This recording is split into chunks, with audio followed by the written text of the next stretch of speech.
Hello everyone, it's Karen at the Cool Tool Studio. Today I'm going to be using ring and bangle texture tiles to create some sterling stacking bangles.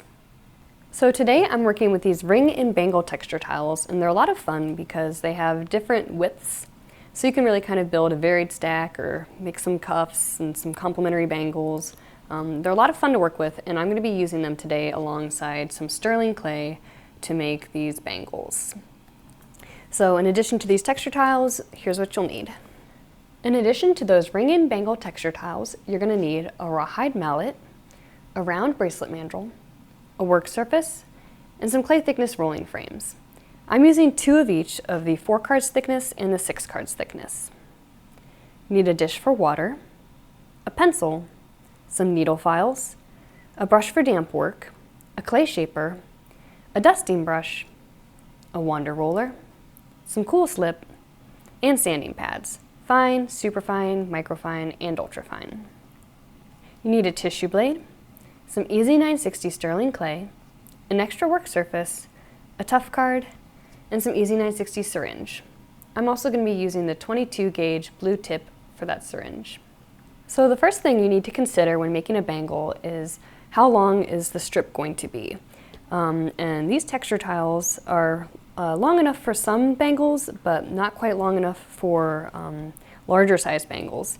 So just for example's sake, I have this bangle, it's small, and it only has 1 seam because I was able to make it from a strip of clay that fit on this texture tile. But if you're making a larger size bangle, this strip might not give you enough material to work with, so you'll have to make 2 strips, and your piece will end up having 2 joints, like this one does. So to start off, you need to determine the circumference of the bangle that you want, and then add the shrink rate of your clay. So in this case, I'm working with EZ960. I took the circumference of my bangle, added 11%, and then after that, I added an additional 1/2 inch to account for the overlap at my seams. So I'll talk about that more when I get there, but you need to start off by knowing how long of a strip you're going to be making and if you need to make 2 strips. I'm going to demonstrate them both, starting off with just 1 strip. So like always, I'm going to start off with some cool slip on my work surface and my roller. And I like thin, lightweight bangles. You could certainly make yours thicker if you don't want them to be 4 cards thick. You would just want to start off with a thicker frame at this point as well. But if I'm doing 6 cards down to 4 cards, I'm starting off with 6 here. And when you're rolling long pieces like this, you want to be standing. It's kind of hard to hunch over and move with it and get a nice even roll if you're seated.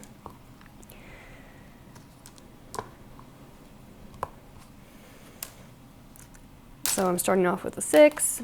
Then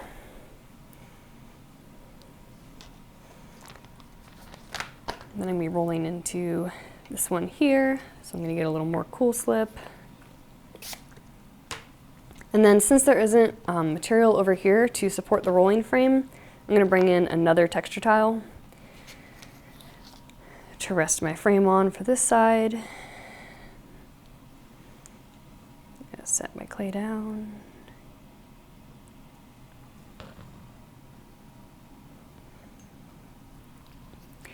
Bring this rolling frame in on the other side.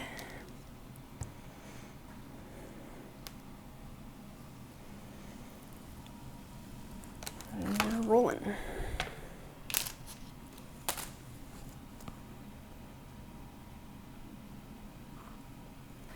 So I'm putting this clay on an extra work surface to cut it. That way I can just really easily take it off to the side to dry it. So I've got my tissue blade here, and I'm kind of lining it up with the pattern and that edge there. And cutting. I'm gonna have to do this in 2 parts. Scoot down here.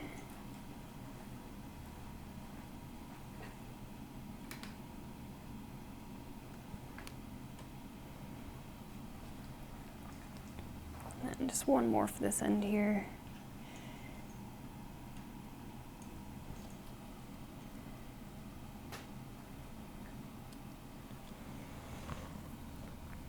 So I'm going to remove this excess clay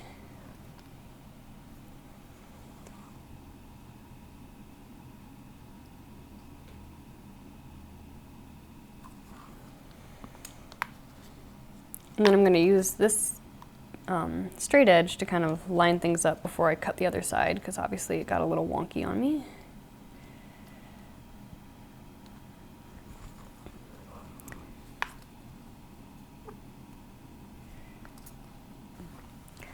So now I'm going to cut this top edge.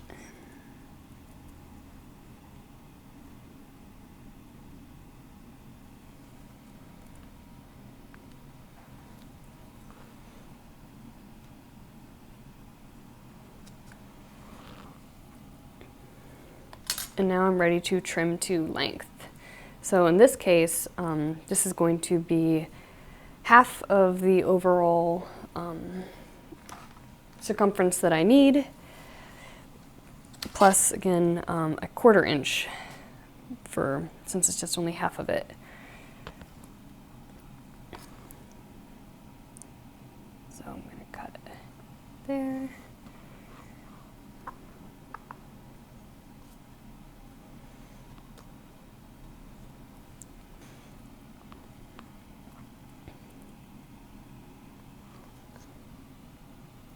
All right. So I'm going to set this aside and I'm going to repeat this process so I have 2 strips the same length. So I have my 2 strips cut for making a larger bangle that requires the length of 2 strips, and now I'm going to make just the 1 strip method, where if I'm making a smaller bangle. I feel like I should point out that I'm starting off kind of with a coil, since I'm rolling a long shape instead of just, you know, putting a square shape or a round piece of clay down and trying to stretch that. It's easier to start rolling something similar to the shape that you're hoping to end up with. So again, I rolled that strip to 6 cards, and now we're going to texture it down to 4.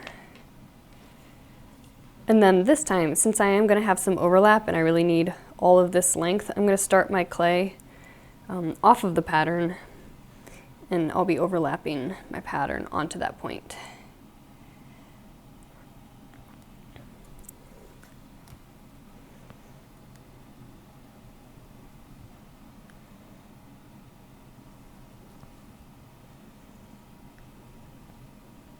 I'm going to actually have to scoot a little bit.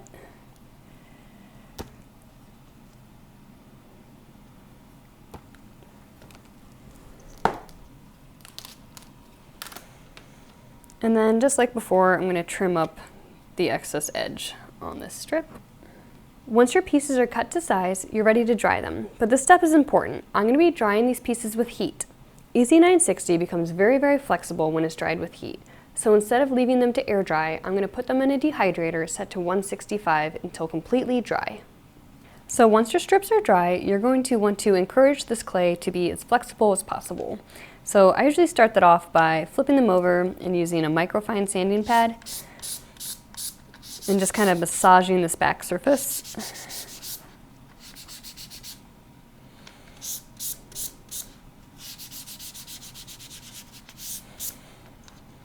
And then I'm going to take my roller and I'm going to very gently ease the strips kind of back and forth on the roller.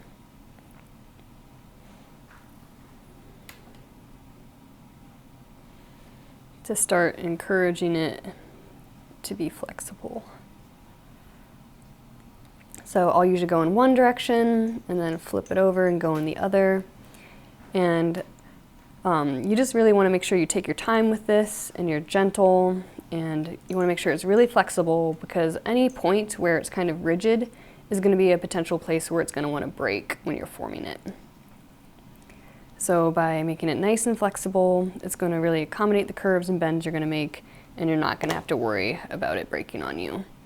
So you want it to be very, very flexible, so when you bring your ends over to join them, you're not going to have a crack along another point. So I'm going to go ahead and repeat that process to this other strip for this bracelet and to this strip for the other bracelet as well. So at this point, everything is nice and flexible, but before I start forming, I'm just going to really quickly look at my top and bottom edges. There's kind of a couple nicks here where I had the end of my cutting edge. So before I make it round, it's kind of nice to push against this surface and sand that edge instead of trying to sand it when it's up as a bangle. So I'm just going to clean up my top and bottom edges here with my superfine sanding pad. I'm using superfine because I am doing a little bit of shaping instead of leaving it as like a very sharp angle on this top. I'm kind of angling my sanding pad to kind of round it out. So I'm going to repeat that to my top and bottom edges here.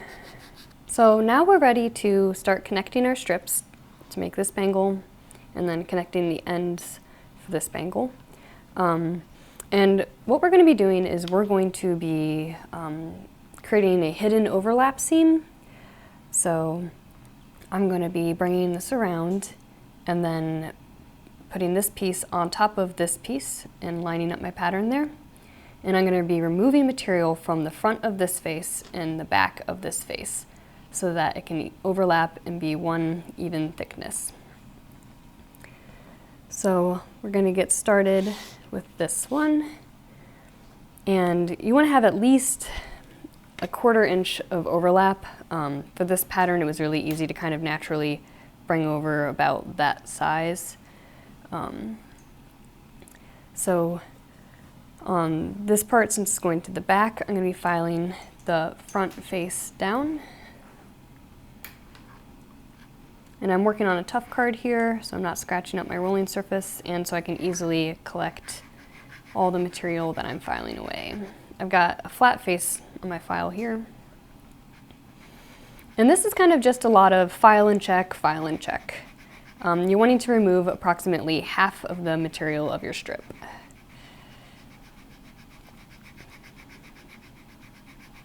And this is a pretty coarse file, so this is moving quickly. I'm going to dust away to kind of check and see how we're doing here. Still got a ways to go.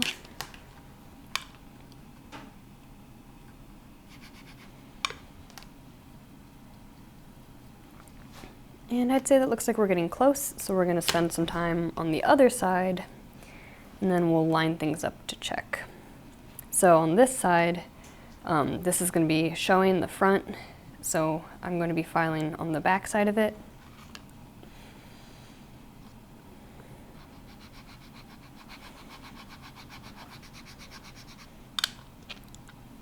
And we're going to see how we're doing at this point.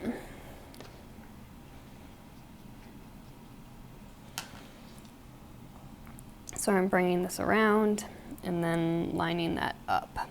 And you can see how the pattern's going to really smoothly transition. And what I'm looking for is I don't want this face to be a lot higher. I'm wanting them to kind of connect together and have it be one smooth surface there. And I think we're basically there. So at this point, you've got a bunch of sandings here that you can turn into a slip or a paste to join things, or you can use your syringe. I usually use just the paste for the initial connection, and then if I have to add any material on the top to kind of fill this gap, that's where I come in with this syringe. So I'm going to start off by adding some water to work with what I've got here. And I'm taking this kind of just really thin at this point material, and I'm adding it to the filed back face and the filed front face here. And just, I'm going to let that kind of sit and soak while I make a thicker paste to really kind of glue things together.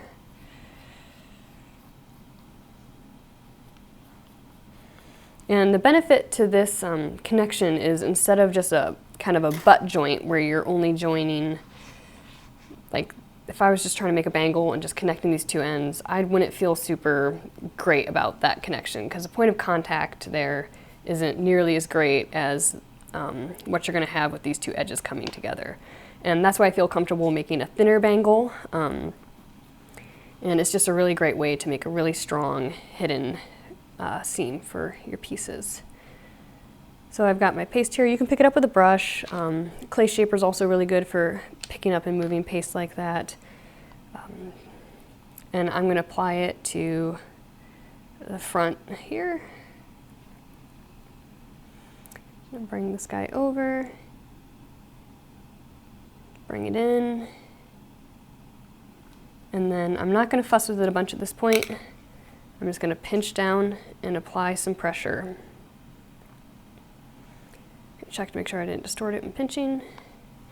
And we're just going to hang out for a moment. And then once it doesn't spring open on me, I'm going to bring it over to heat to dry it completely before I do any adjustments as well.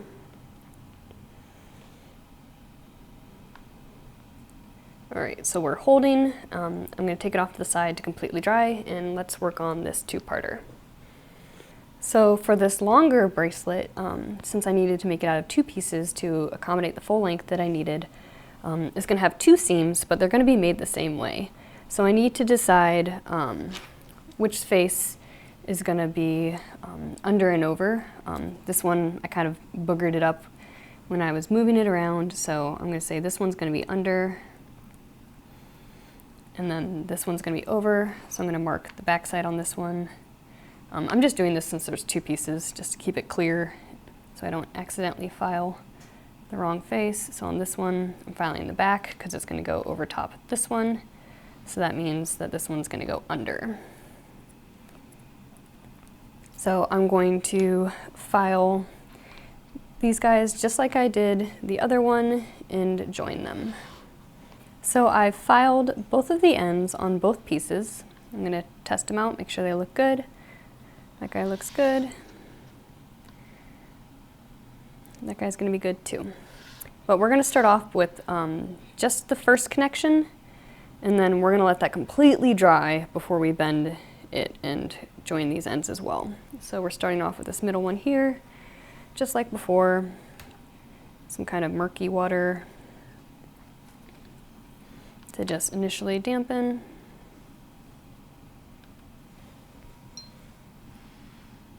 And then I'm going to make a thicker paste again.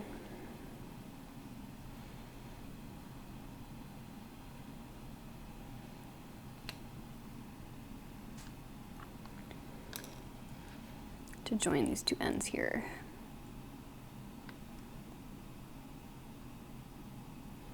So before I get really fussy with it, I'm going to slide an extra work surface under here to move it on. That way I don't jostle it. And for this one, I'm just applying downward pressure once I've got things lined up well. I'm going to kind of hold it for a moment until I feel like it's secure, and then we're going to let it completely dry before we make the other connection and do any more fussing. So while that other bracelet is drying, we're ready to move along with this one.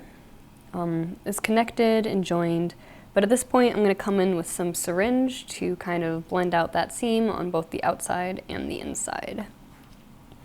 So I'm working with the smallest tip on the syringe here, that way I'm not going to overdo it with material.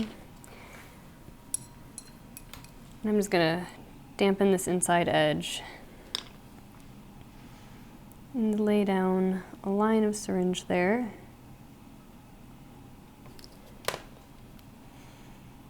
And just use my damp brush to kind of coax it out.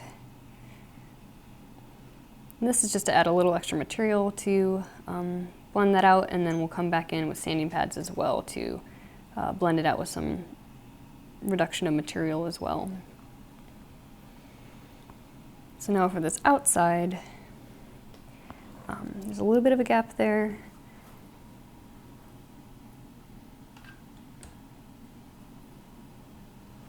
So I'm running a line of syringe down it, and I'm just going to do my best to kind of smooth it out.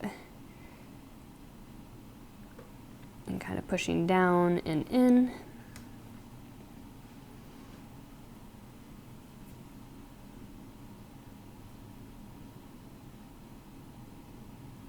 And that's going to do it. At this point, I'm also going to flip it up on its ends and see if it needs any material on these top faces. I think I'll be able to smooth that out just by sanding. This one, there's a little bit of a gap there, so I'm going to add some material.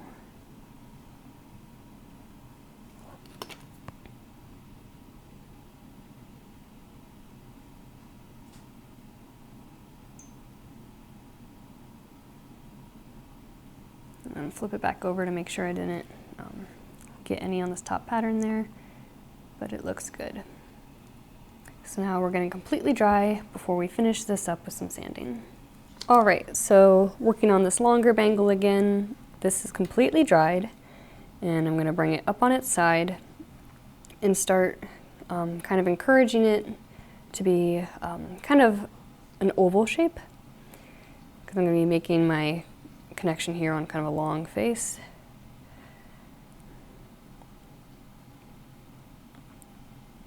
So I'm going to be bringing it around like that.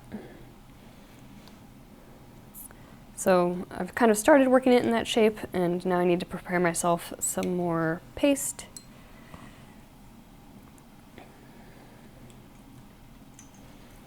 So just like before, we're adding it to our ends, kind of thin, just to dampen and let that kind of soak in for a second. And then we're making some thicker paste to use.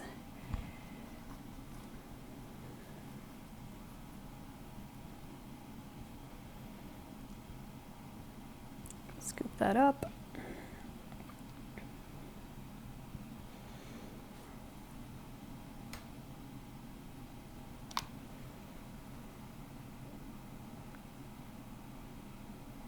And just like before, I'm just going to kind of pinch to hold some tension here.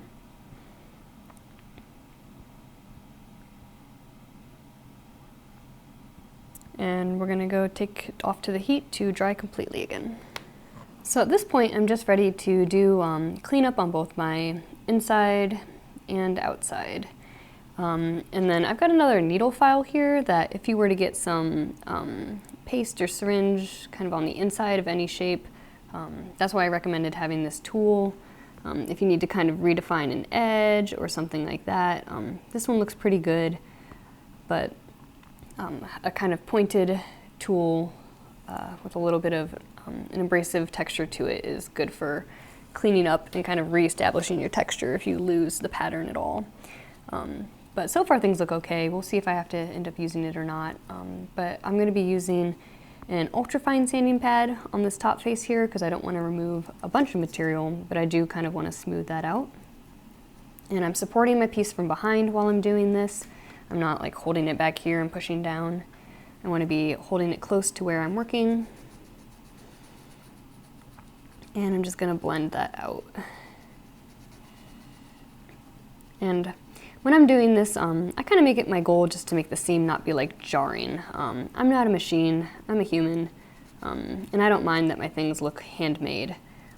So there's going to inevitably be like a little bit of a seam or a break in this pattern. If that's going to bug you, you could always add like a set stone here or some finishing touches. If you really want the seam to be invisible, you could also sit here and do some carving.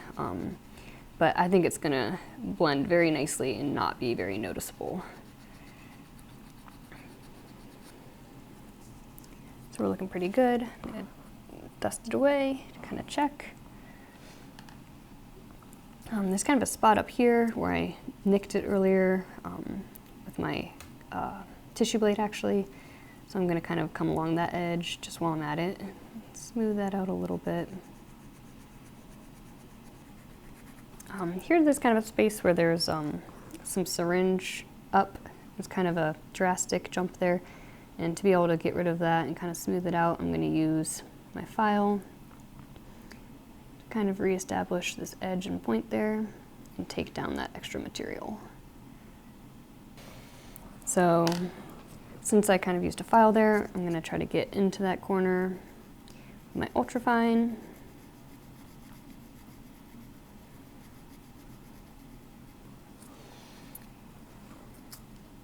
And then my microfine to finish things up. At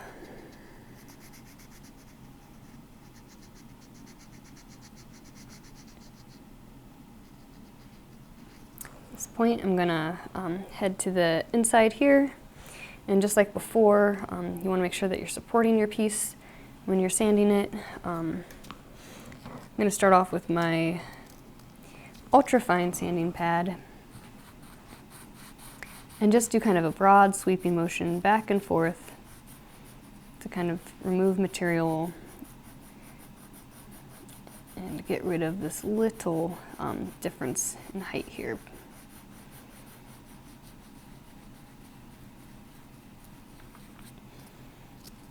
Down to ultrafine.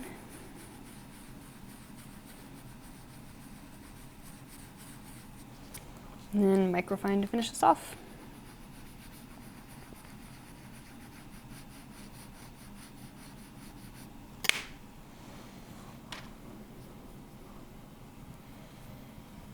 All right, so this one's ready to go. Let's go wrap up the other one. So this bracelet is basically going to get the same treatment that the other one did. There's a little bit of a low spot there that I'm going to want to put some syringe into. Same with on this back side, I'm going to want to fill it. And then on this connection too, there's a little bit more of a sizable gap that I'm going to want to add syringe to. And then just like the other bangle, I'm going to smooth it out and then let it dry and then sand it. Same procedure, you just have to do it twice because there's 2 seams on this one. So at this point I'm ready to fire. I know at this point it's not round, it doesn't look like a nice bangle, but we're going to address the shape of it and form it out once it's been fired. At this point I don't want to do any stressing on the seam or anything, and it would just kind of bounce back to this anyways. So for firing these pieces, since I do have this consistent flat edge, you can just fire it straight on a ceramic kiln shelf. So I'm working with EZ960, so I'm going to be firing this piece for 2 hours at 1675. So here I have another bangle that has been fired, and as you can see, it's not that perfect round shape that I'm hoping for, so at this point I'm going to use my bracelet mandrel and round it out. So I usually start off with just my hands. I'm going to kind of ease it down very gently. And that in itself will kind of start to shape it, but if I spring it up, you can see it's not fully round. It kind of springed to be a little oblong again. So I'm going to put it back on, and at this point where there's kind of a bit of a gap and it wants to maintain that oval shape, I'm going to use my rawhide mallet and kind of tap it out. And tap is very much the word here. I'm not hitting super hard. I'm just working my way around, tapping this bracelet and encouraging it to be a little more round. Since this mandrel is tapered, at this point I'm going to take it off, flip it, and apply my pressure back on that edge again to kind of help the walls be straight up and down.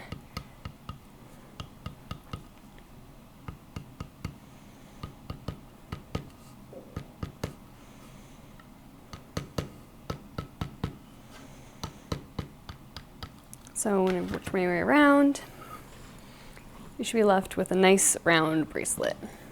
At this point, I like to add some oxidation or a patina to kind of make the pattern pop.